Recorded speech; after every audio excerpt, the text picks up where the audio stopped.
So, John, Right. I want to ask you, because there was some time between when the album The Scream was released, which was 91, and of course you went and did Motley Crue in 94. Now, I was always a little unclear exactly what happened. Now, was The Scream still a band, and you were approached to go to Motley Crue, or did you guys dissolve The Scream and Motley Crue? No. I was last show. Tommy and Nikki called me. I did one show with the Scream. It was like the last show of a leg of the tour. We still had touring to do. And we had been out for, 6 months, 7 months or something like that. We were actually picking up quite a bit of steam. And they just called. Let me back up.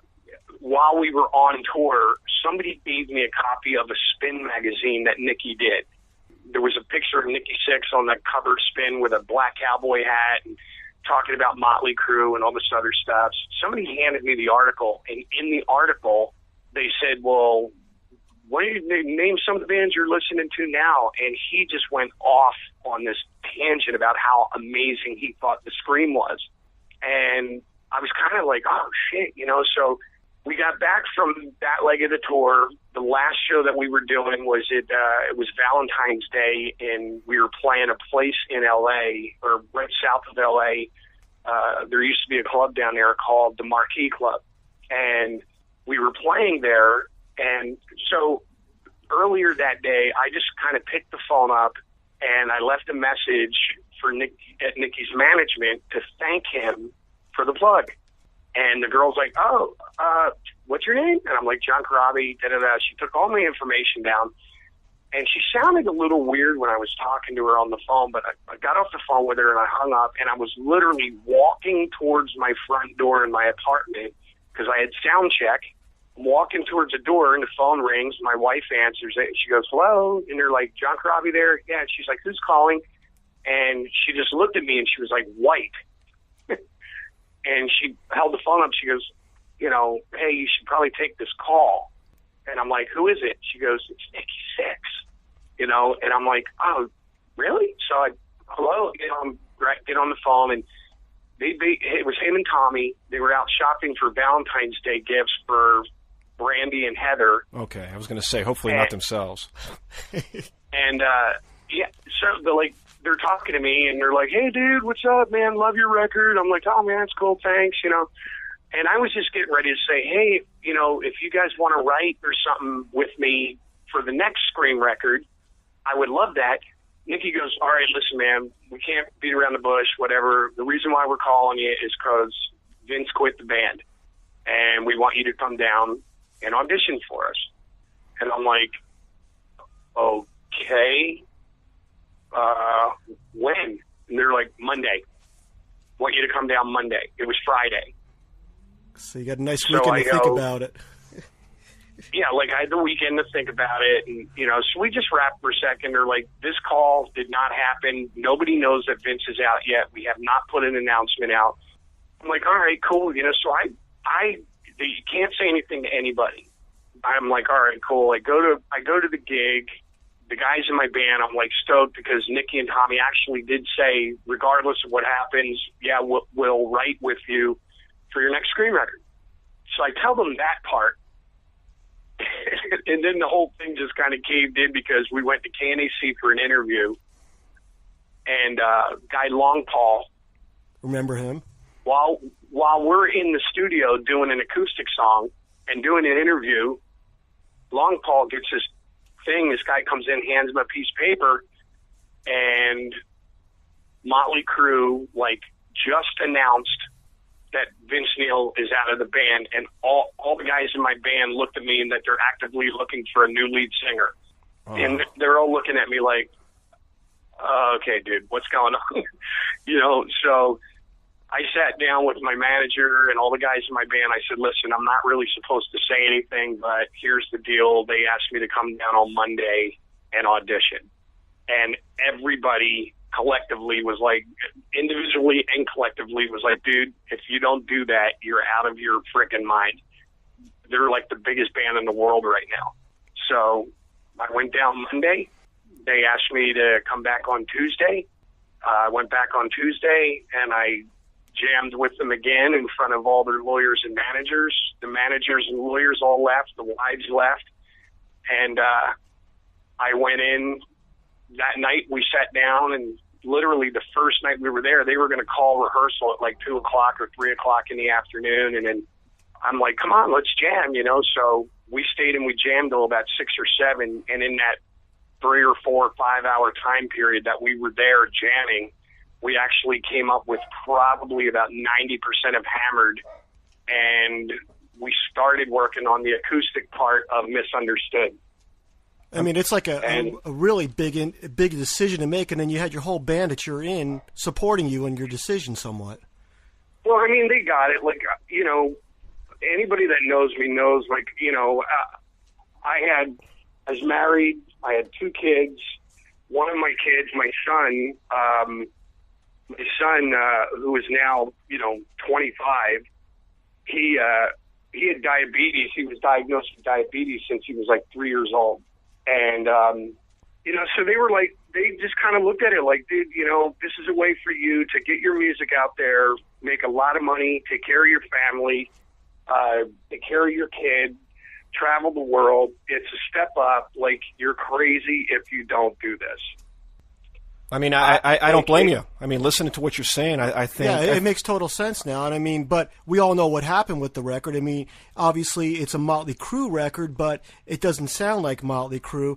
And to this day, it sounds like it was released maybe last week. That's how modern a sound it was in 1994. And we're, what, in 2013 right now? It's still almost, an amazing hard rock heavy metal almost record. 20 years later. And as far as I'm concerned... I will say this: it's actually one of my favorite Motley Crue albums, and I think a lot of that goes to you. I think you put new life into there because, I mean, if you look at the direction that they were going and all that, I mean, I think where they went, that, like my brother said, it's an album that still holds up today, 20 years later. Well, and it's funny, you know, like a lot of people ask me, like, I mean, if you think about it, you know, a lot of people ask, like, did you guys consciously try to do that, like, try to come up with that sound? And, you know, again, going back to the day that we were rehearsing, I can honestly say no. You know what I mean? Like, we didn't really plan on doing anything.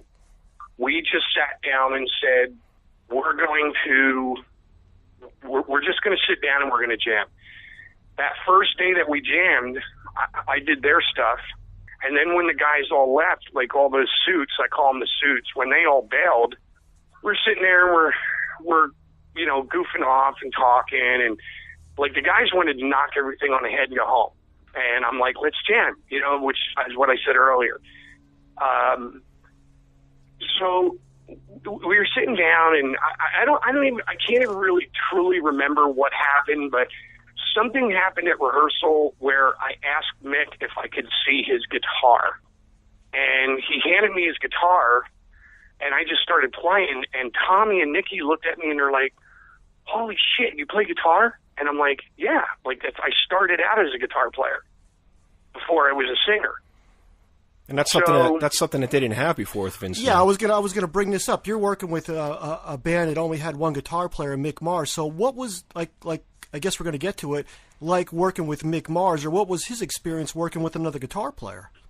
It was probably harder for Mick than it was for me, because back in, you know, Philadelphia when I grew up, all the bands that I was ever in, cover bands and stuff like that, we always had 2 guitars. So it wasn't that big of a deal for me. Like, I just, you know, whatever. But, you know, for Mick it was probably a little more difficult. But at the same time, Mick always says it was easier for him because, you know, when you go into the studio and you do, like, your rhythm tracks, and then you do some, like, you know, you do your solos, but then there's these other things they call them, I call them icing parts, you know, on guitar. You do, like, these little maybe harmony chords or, you know, finger-picking parts that are just there, but not really. They're kind of in the background and all this other shit. Well, this allowed Mick to come up with more of those parts and play more things like that. And I could just hold down a rhythm for him. Or when we were, you know, when we played live, like, I held down a rhythm, he went off and did a solo, he could do whatever he wanted, and the rhythm was still there. Me, Tommy, and Nikki held everything down. You know, so that part of it was awesome. But, it was weird. Like, I grabbed the guitar, we just started jamming, and we did this Aerosmith song called Reefer-Headed Woman. Then we did Honky Tonk Woman. And then we sat down, and I just started playing this riff. I was showing Tommy and Nikki, like, this riff, and Mick, and it was the initial riff, like that first riff that you hear on Hammered. And the minute I started playing it, everybody was like, "Oh man, that's a great riff," and we all just jumped in and we just started jamming. And I swear to God, by the end of the night, we had almost 80% of that song, like, musically written. Yeah, and you cover like a couple of Motley songs on the Unplugged record. Hooligan's Holiday is one of them. So would it be safe to say that's one of your favorite off that record? No, I mean, it's so weird because, like, there's a couple of songs that I can go back and look at in my history, and I just go, God, I wish I would have spent just a little more time on that. Like, it's good, but it could have been great. I have a few of those. But for the most part, like, I don't have, like, a favorite song. Because to me, like, there's such a drastic, crazy difference between Uncle Jack and Drift Away or Love Shine. There's such a drastic difference there that, like, I'm not a, like, this is a weird way of thinking, but I'm a firm believer that a song is just kind of a mood. It's like a mood ring. If you're angry, the ring's going to turn black. If you're happy, the ring's going to turn bright blue and whatever. But, when you're feeling like, just all amped and pumped and ready to go to a show or something like that, or you're angry, you're going to listen to something more on the lines of Smoke the Sky. And if you're feeling just really kind of mellow, you know what I mean? So, like, different songs to me have just, like, different emotions to them. So the experience in Motley Crue, you would say, would be a positive experience. I mean, because obviously the fans weren't ready for something like that. Everybody wanted Vince Neil back in the band. I get that. I mean, it was what it was. But, I mean, your experience in the band was pretty good, right? Yeah, it was amazing. I mean, how could it not be? And to be honest with you, like, I just wrote to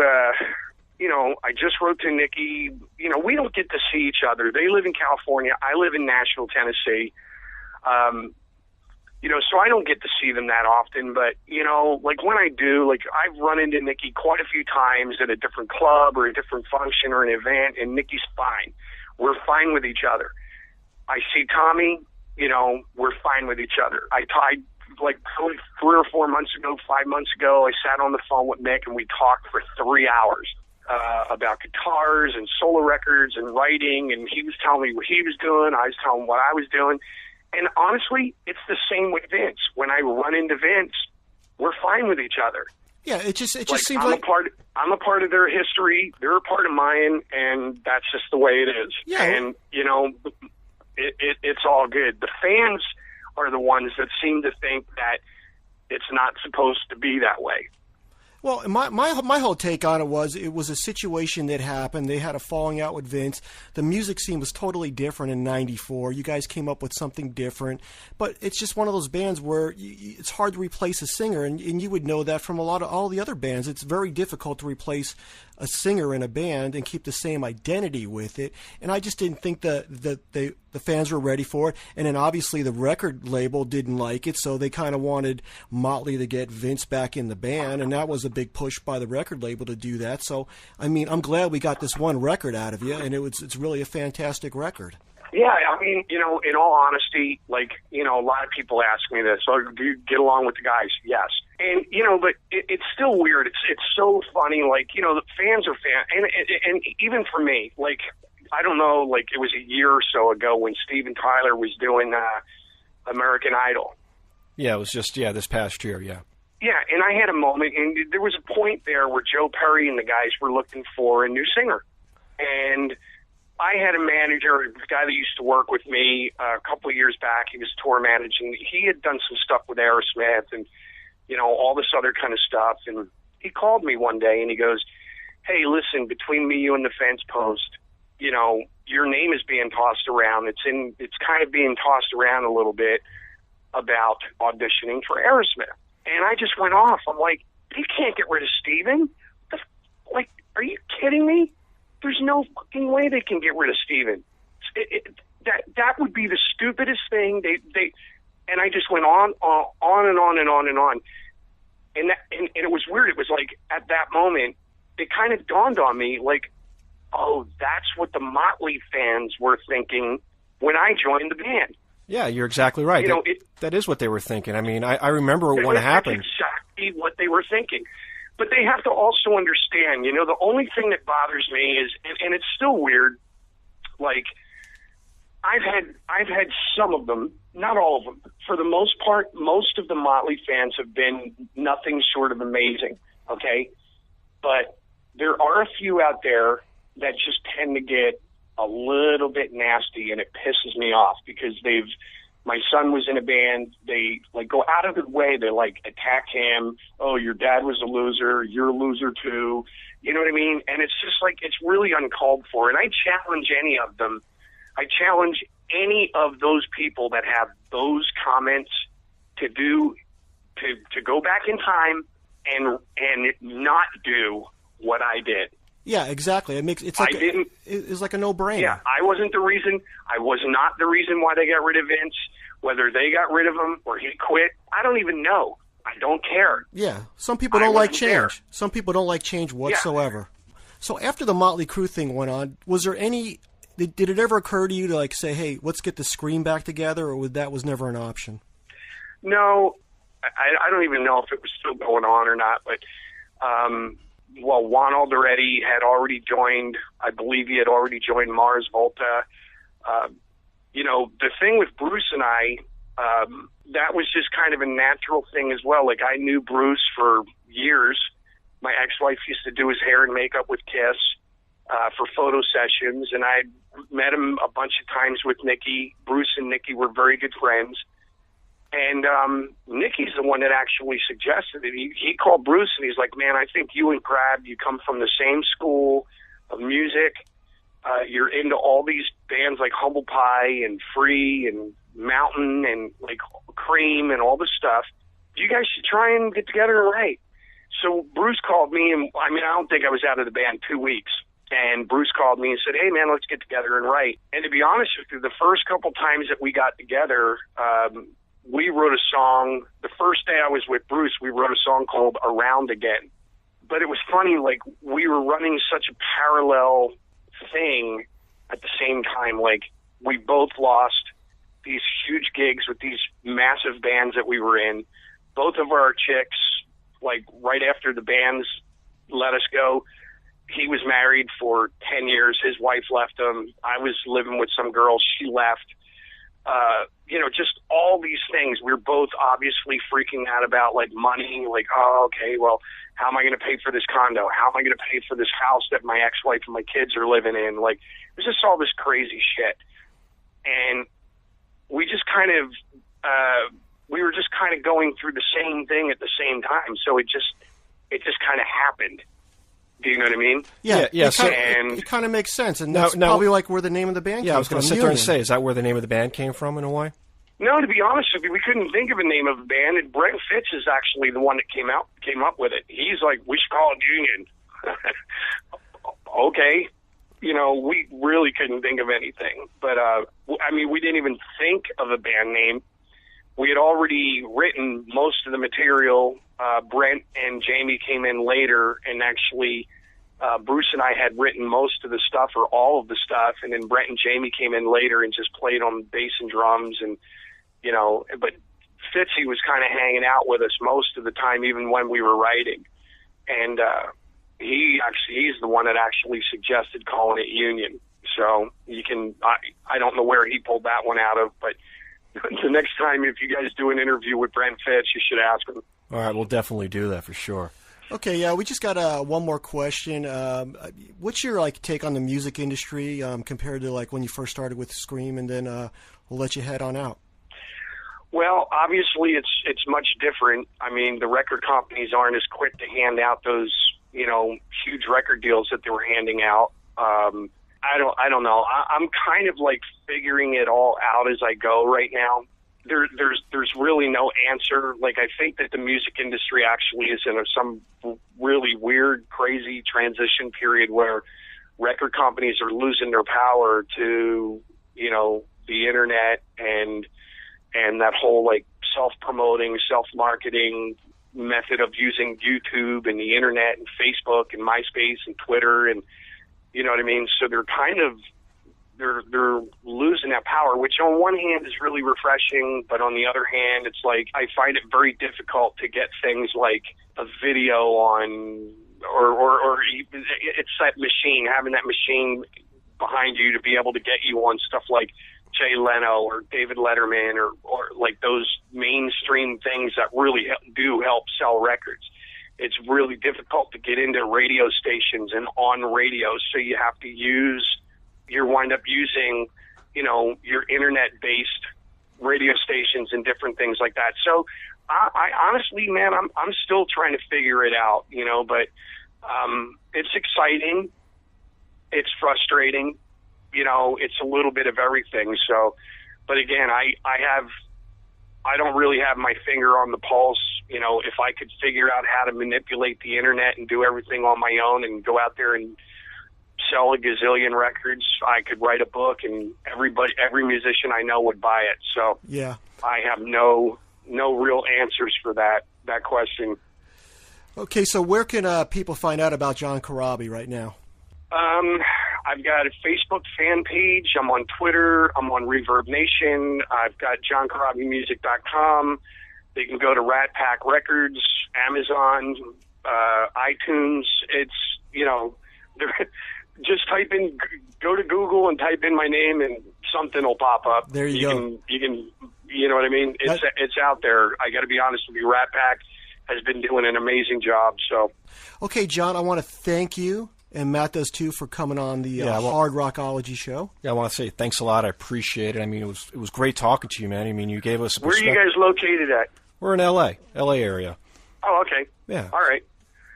Well, hopefully I'll have some shows out there. You'll have to come down and we'll have beer or something. That sounds Tequila good. Or something. Yeah, that sounds good. It'd be great to meet you. Thank you, guys. It was great being on Hard Rockology tonight. We're going to leave you with a song from my new record, Unplugged. This is called Crash. Light a candle, light some incense, and enjoy.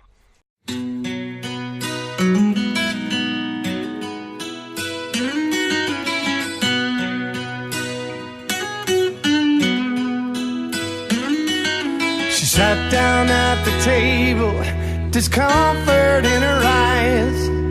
Her words went on forever and took me by surprise. She let me down before I thought she found the way. Jesus, can you help me find something to say?